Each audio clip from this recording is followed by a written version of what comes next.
चतुर्भुजः सूर्यसुतः प्रसन्नः सदा मम स्यात् वरदः प्रशान्तः। शृणुत्वं ऋषय सर्वे शनिपीडाहरं महन् कवचं शनिराजस्य सौरेरिदमनुत्तमम्। कवचं देवतावासं वज्रपञ्जरसंज्ञकम्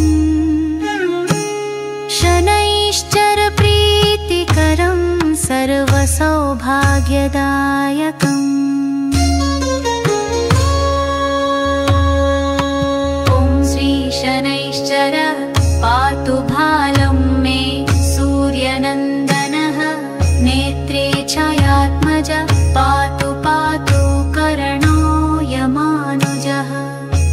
नासां वैवस्वतः पातु मुखं मे भास्करः सदा स्निग्धकण्ठश्च मे कण्ठं भुजौ पातु महाभुज।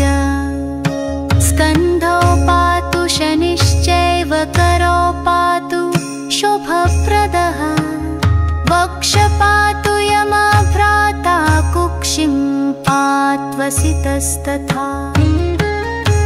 नाभिं ग्रहपति पातु मन्द पातु कटिं तथा।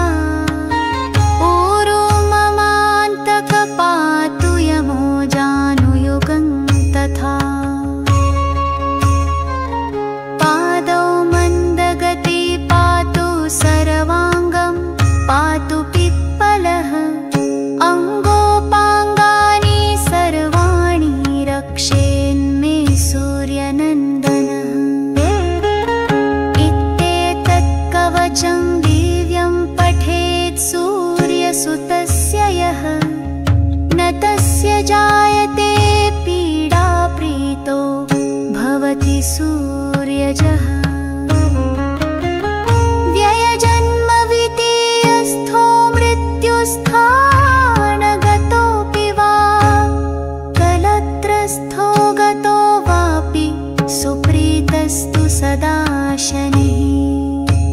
अष्टमस्थे सूर्यसुते व्यये जन्म द्वितीयगे कवचं पठते नित्यं न पीडा जायते क्वचित्।